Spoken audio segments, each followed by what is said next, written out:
सन 1400 ईस्वी तत्कालेश्वर महादेव मंदिर। यहाँ होती है दो शिवलिंगों की एक साथ पूजा।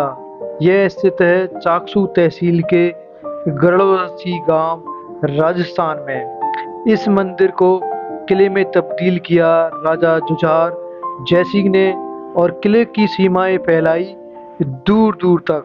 कहते हैं कि राजा जुझार जयसिंह ने जयपुर और मराठाओं के बीच हुए युद्ध में अदम्य साहस और वीरता का परिचय दिया और लड़ते हुए वीर गति को प्राप्त हो गए थे। एक कहानी इस किले के साथ यह भी प्रचलित है कि इस किले की सीमाएं कौथून चाकसू तक फैली हुई थी। जब एक कौथून के जाट किसान ने लगान देने से मना कर दिया तो उसे जिंदा चुनवा दिया था दीवार में। तो इन सब कहानियों और महादेव मंदिर के इतिहास को जानने के लिए आज स्थित है हम गरुड़वासी फोर्ट में। तो आइए चलते और जानते यहाँ के इतिहास के बारे में।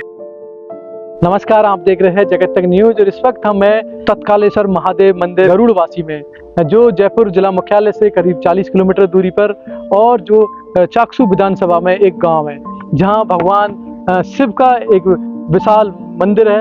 आपने मंदिर तो बहुत देखे होंगे शिव जी के, लेकिन ये एक ऐसा मंदिर है जहां भगवान शिव के दो शिवलिंग विराजते हैं और जिसकी स्थापना करीब 1400 ईस्वी में बताई जा रही है। पहले इस मंदिर का निर्माण हुआ था, उसके बाद ये आप देख रहे हो मेरे पीछे गढ़ क्षेत्र है, इसका निर्माण हुआ जो 1700 के समकालीन बताया जा रहा है। कहते हैं कि जो मराठा और जयपुर रियासत के बीच जो युद्ध हुआ था वो तुंगा के पास ही स्थित था। उसमें जो जयसिंह जी है जुझार जी, उन्होंने भाग लिया था और अदम्य वीरता का परिचय दिया था और उसके बाद वो शहीद हो गए थे, वीरगति को प्राप्त हो गए थे। लेकिन इस क्षेत्र की कहानी और अनेकों ऐसी ऐतिहासिक विशेषता है जिसके कारण आसपास के क्षेत्रों में ये मंदिर है वो पूजनीय है। साल में एक बार है यहाँ खुलता है दर्शनार्थियों के लिए।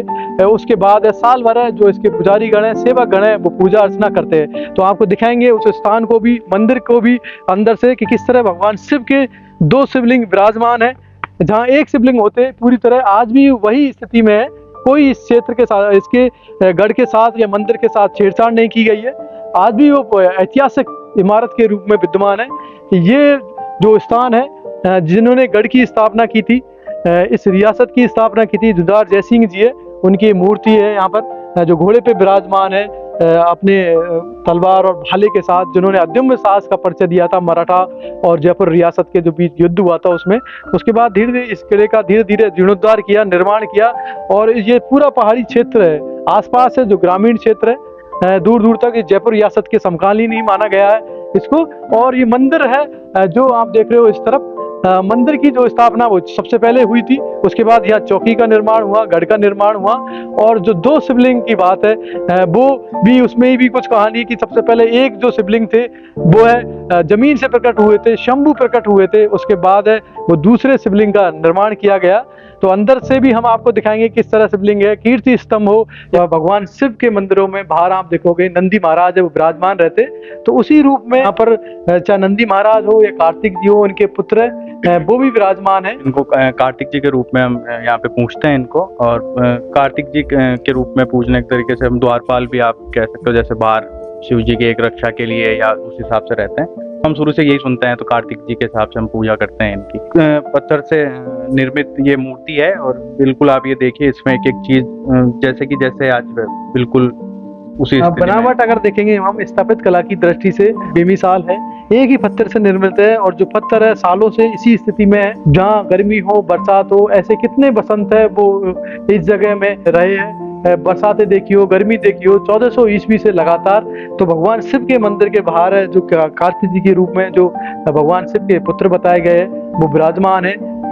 जहाँ भी पूजा अर्चना होती है, दीपक जलाए जाते हैं और उसके सामने बिल्कुल महादेव शिव का स्थान है। ये पूरा प्रांगण क्षेत्र है, दिखाएंगे। और अंदर मंदिर के अंदर भगवान शिव के जो दो शिवलिंग स्थित है, जिन्हें अश्व धातु से अब जो सुशोभित कर दिया गया है। साल में एक बार यहाँ पूजा अर्चना होती है, उसके बाद साल भर कंटिन्यू जारी रहती है। मंदिर के भक्तों के लिए है वो तमाम साल में एक बार जो बड़ा उत्सव है वो आयोजन होता है, जिसमें भगवान शिव के दो शिवलिंगों के साथ माता पार्वती है वो भी विराजमान है, नंदी महाराज है वो भी विराजमान है। तो तमाम जो देवी देवता गण है वो विराजमान है यहाँ पर। ऐतिहासिक मंदिर है जिसकी स्थापना 1400 ईस्वी की बताई जा रही है। तब से आज तक वो लोगों में आस्था का केंद्र रहा है। हमारे कुछ मंदिर के जो सेवक गण हैं वो भी है साथ में। जी नमस्कार। मेरा नाम सूर्यदीप सिंह राजावत है। मंदिर की स्थापना कहते हैं 1400 ईस्वी के, मतलब मंदिर है पुराना, और स्थापना बाद में जो ये मंदिर बना हुआ है ये 1700 ईस्वी के आसपास बना हुआ है। जहाँ एक हम देखेंगे हर जगह एक लिस्ट शिवलिंग होता है भगवान शिव का, लेकिन यहाँ दो शिवलिंग है। यहाँ दो शिवलिंग है। यहाँ एक मतलब प्राकृतिक रूप से निकले हुए शिवलिंग है और दूसरा इनकी स्थापना की हुई शिवलिंग की। तो और अपन जहाँ भी जाते हैं वहाँ एक ही शिवलिंग होता है। यहाँ पे दो हैं शिवलिंग और इनका नाम तत्कालेश्वर महादेव है। कोई विशेष वजह या कुछ इसके पीछे कहानी रही कि दो शिवलिंगों की स्थापना? बस के एक प्राकृतिक रूप से निकली हुई शिवलिंग थी और बहुत पहले जिस टाइम पे थे तो उस टाइम फिर एक कहते हैं कि सब एक शिवलिंग वापस एक स्थापना की, उस टाइम के कुछ मान्यता वगैरह रही होगी तो एक शिवलिंग और यहाँ पे स्थापित की गई है। यानी एक तो शंभ प्रभु प्रकट थे और उसके साथ दूसरे शिवलिंग की स्थापना हुई है। साथ में और कौन कौन देवती? यहाँ पार्वती जी का है पीछे मूर्ति और नंदी जी भगवान है और साथ ही मंदिर के अंदर ठाकुर जी भी विराजमान है और नरसिंह भगवान की भी मूर्ति है। हम देखेंगे कि पास में ही जो गढ़ का निर्माण हुआ है वो बाद में बताया जा रहा है। ये गढ़ का निर्माण 1700 ईस्वी के आसपास हुआ है। तो इसका निर्माण जो आसपास के जो ये जागीरी गांव आता है पूरा, तो उस टाइम इसका निर्माण हुआ है मंदिर का। ये मंदिर का जो ये अपन देख रहे हैं पूरा परकोटा वगैरह वो उस टाइम पे निर्माण हुआ है इसका। जिन्हें जो जुझार सिंह जी बताए जा रहे हैं वो हमारे पूर्वज रहे हैं। वो 14 पीढ़ी पहले थे, उनसे लेके अभी तक हमारी 14वीं पीढ़ी, जो जैसे मैं हूँ तो मेरी 14वीं पीढ़ी चल रही है ये। आपकी 14वीं पीढ़ी? जी बिल्कुल। तो वो मतलब जयपुर रियासत के अंडर आता था ये, तो उनको ये मिला हुआ था ये गांव और आसपास के 14-15 गांव थे वो। तो उनका युद्ध जयपुर रियासत और जो मराठा थे उनके बीच टैक्स वसूल को लेके कुछ था, तो वहाँ तुंगा के अंदर अपने यहाँ युद्ध हुआ है। अगर हम पूजा प्रार्थना की बात करें या दर्शन की बात करें तो कब कब उपलब्ध रहते हैं? जी ये साल में एक बार मंदिर खुलता है शिवरात्रि के टाइम। एक दिन पहले जागरणा होता है और दूसरे दिन शिवरात्रि के लिए पूरे आसपास गांव के लिए और सबके लिए खोलते हैं मंदिर। ऐसी किदवंती भी सुनने में आती है कि एक जाट थे जिनको यहाँ चुनवा दिया था। नहीं, ऐसा कुछ भी नहीं है। ये एक सुनी सुनाई चीजें हैं जिन पर लोग बातें करते हैं, उस तरीके से पोर्ट्रेट करते हैं चीजों को। बाकी एक किंवदंती है, हम यहाँ रहते इतना टाइम हो गया, हम सुनते आ रहे हैं, हमारे पूर्वजों से भी सुनते आ रहे हैं। उसके बारे में ना तो कोई साक्ष्य है आज तक ऐसा कोई सीन हुआ है। क्या बातें तो होती है, मतलब क्या बातें थी जो लोगों की जहन में आज भी है? वो कहते हैं कि जो सुनते हैं हम गांव के जो लोगों से सुनते हैं, पुराने लोगों से सुनते हैं कि भाई कहते हैं कि जो ये गढ़वासी गांव है इसकी जागीरी में 14-15 गांव आते थे आसपास के। तो कोथून करके गांव है, वहाँ कोई थे चौधरी किसान थे, पता नहीं क्या था, तो उनसे लेके कोई बहस वगैरह हुई लगान वगान को लेके। तो कहते हैं कि उनको यहाँ आए बुलाए करा वगैरह जो भी पकड़ के लेके आए और फिर जो समझौता नहीं हुआ तो उसके बाद चुनवा दिया। पर ऐसा कुछ भी नहीं है, ना लिखा हुआ है कहीं, ना ऐसा, बस वो बातें हैं आवाजाही लोगों की, बाकी ऐसा कुछ भी नहीं है। कि जो इस जागीर के संबंध में जो गांव थे वो जो कोथून भी था उसमें सम्मिलित, और जो वहाँ के किसान थे जो जागीरदार जो भी कह सकते हैं, तो वो जब उन्होंने लगान नहीं दिया तो कहते हैं कि उन्हें यहाँ चुनवा दिया था, लेकिन वो सिर्फ किदवंती है और कुछ नहीं। ऐसे कोई साक्ष्य मिले यहाँ पर, उनके प्रमाण नहीं, कोई प्रमाण नहीं है इस चीज का, कोई साक्ष्य नहीं है। बस किंवदंतियां हैं कि लोग बना देते हैं कि एक अफवाह टाइप है वो चीज को हवा बनाने के लिए, तो वो किंवदंतियां हैं और कुछ भी नहीं है। लेकिन मंदिर में ऐसा कहीं भी साक्ष्य नहीं है, या पूरे गढ़ एरिया में ऐसा कोई भी साक्ष्य नहीं है कि यहाँ पर किसी को चुनवाया गया हो, या आपके जो पुराने ग्रंथ हो या कुछ लिखावट की चीजें, ऐसा कुछ नहीं है। हमारे जो लिखे हैं उनमें भी कुछ ऐसा नहीं है, और सुनते आ रहे हैं जैसे पीढ़ी दर पीढ़ी सुनते हैं, दादोसा वगैरह से इनसे सुनते हैं, तो बाकी ऐसा कुछ भी नहीं है।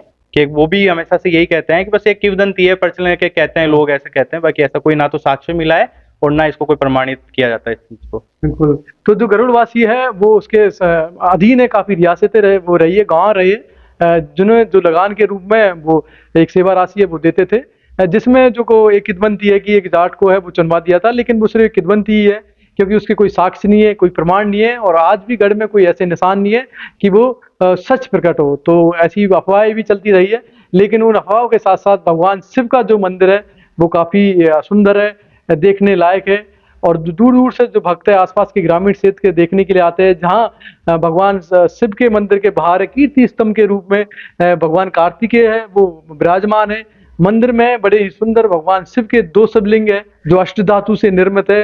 माँ पार्वती भी साथ में है, नंदी महाराज भी साथ में है, तमाम जो गण है वो भी उपस्थित है। तो बड़ा ही सुंदर ये ऐतिहासिक मंदिर है जो आज भी पहाड़ी क्षेत्र पे अपनी ध्वजा पताका के साथ ऊंचाई पर खड़ा हुआ है। तो बड़ा ही सुंदर ये मंदिर है, आप भी पधारे यहाँ पर और दर्शन करें भव्य रूप में भगवान शिव के। मैं धनराज योगी, जगत तक न्यूज, गरुड़वासी, जयपुर।